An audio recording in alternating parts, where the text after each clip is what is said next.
ಜಿ5 ಇರುವಾಗ ನೀವು ನಿಮ್ಮ ನೆಚ್ಚಿನ ಶೋಗಳನ್ನ ಎಂದಿಗೂ ಮಿಸ್ ಮಾಡಿಕೊಳ್ಳುವುದಿಲ್ಲ. ಅದು ಸಂಪೂರ್ಣ ಉಚಿತವಾಗಿ.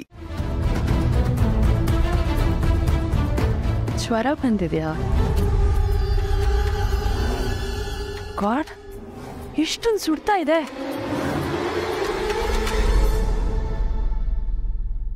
ಜ್ವರ ಬಂದಿದ್ಯಾ? ನನಗೆ ಗೊತ್ತಾಗ್ಲಿಲ್ಲ. ನೀನು ಇಷ್ಟೊಂದು ನೆಗ್ಲೆಕ್ಟ್ ಮಾಡ್ಕೊಂಡ್ರೆ ಹೇಗೆ ಹರ್ಷ?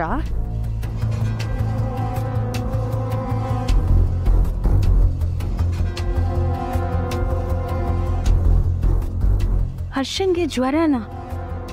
ಪಾಪ, ಇದನ್ನೆಲ್ಲ ಅವನೊಬ್ಬನಿಗೆ ಮ್ಯಾನೇಜ್ ಮಾಡ್ಕೊಳ್ಳೋದಕ್ಕೆ ಬರಲ್ಲ. ನಾನೇ ಹೇಗಾದ್ರೂ ಮಾಡಿ ಇವನ್ನ ನೋಡ್ಕೋಬೇಕು. ಏನ್ ಮಾಡ್ಲಿ?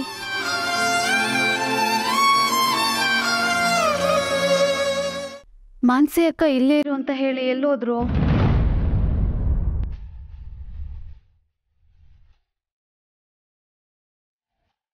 ಅಕ್ಕ, ಅದೇನೋ ಮಾಡು ಅಂತ ಹೇಳಿದ್ರಲ್ಲ, ನನ್ಗೆ ಗೊತ್ತಾಗ್ಲಿಲ್ಲ. ಅದೇ ಅನು ಮನೇಲಿ ಯಾರಿಗಾದ್ರೂ ಹುಷಾರಿಲ್ಲ ಅಂದ್ರೆ ಕಷಾಯ ಮಾಡ್ಕೊಡ್ತಿದ್ದಲ್ಲ, ಆ ಕಷಾಯ ಮಾಡಕ್ ಬರತ್ತಾ ನಿಂಗೆ? ಹಾ, ನೆನ್ಪಿದೆ ಅಕ್ಕ. ಶಾರದಮ್ಮ ಅವ್ರಗ? ಅಲ್ಲ, ಹರ್ಷನ್ಗೆ. ಹರ್ಷ ಸರ್ ಹುಷಾರಿಲ್ವಾ? ಯಾಕೆ, ಏನಾಯ್ತು? ಹರ್ಷನ್ಗೆ ಜ್ವರ ಬಂದಿದೆಯಂತೆ. ಮೆಡಿಸಿನ್ ತಗೊಂಡೋ ಇಲ್ವೋ ಒಂದೂ ಗೊತ್ತಿಲ್ಲ. ಈ ಅನು ಅದಿದ್ರೆ ಕೋಲ್ಡ್ಗೆ, ಕಾಫ್ಗೆ, ಫೀವರ್ಗೆ ಅಂತ ಬೇರೆ ಬೇರೆ ಕಷಾಯ ಮಾಡ್ಕೊಡ್ತಿದ್ಲು. ನನಗೋ ಯಾವ್ದು ನೆನಪಿಲ್ಲ. ಒಳ್ಳೇದಾಯ್ತು, ಅಟ್ಲೀಸ್ಟ್ ನಿನಗಾದ್ರೂ ನೆನಪಿದೆಯಲ್ಲ. ಬೇಗ ಮಾಡಿ. ಸರಿ ಅಕ್ಕ.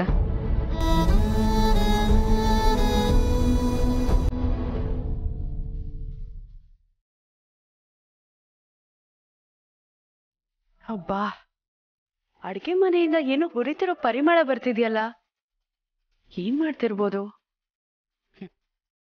ಆ ಮನು ಹೀಗೆ ಏನೋ ಮಾಡೋಳು, ಅದು ಹೀಗೆ ಗಮ್ಮಂತ ಪರಿಮಳ ಬರ್ತಿತ್ತು. ಏನ್ ಮಾಡ್ತಿದಾರೆ ಇವರು? ಹೋಗಿ ನೋಡೇ ಬಿಡ್ತೀನಿ.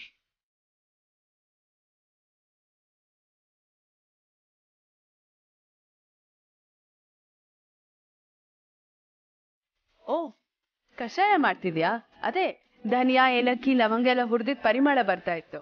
ಹ್ಞೂ ಅಮ್ಮ, ಇದಕ್ಕೆ ಸೌಭಾಗ್ಯ ಶುಂಠಿ, ತೇಜಪತ್ರೆ ಎಲ್ಲ ಹುರಿದು ಪುಡಿ ಮಾಡಿ ಕಷಾಯ ಮಾಡ್ತಿದ್ದೀನಿ. ಯಾರಿಗೆ ಮಾಡ್ತಿದ್ಯಾ ಕಷಾಯ? ಹರ್ಷ ಸರ್ ಜ್ವರ ಅಲ್ವಾ, ಅದಕ್ಕೆ ಕಷಾಯ ಮಾಡ್ತಿದ್ದೀನಿ. ಓ, ಸರಿ ಸರಿ.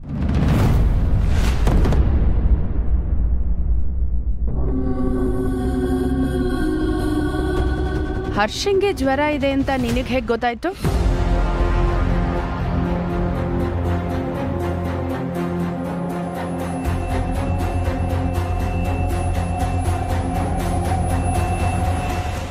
ಜಿ5 ಆಪ್ ಡೌನ್ಲೋಡ್ ಮಾಡಿ ಎಲ್ಲಾ ಸಂಚಿಕೆಗಳನ್ನು ಸಂಪೂರ್ಣ ಉಚಿತವಾಗಿ ನೋಡಿ.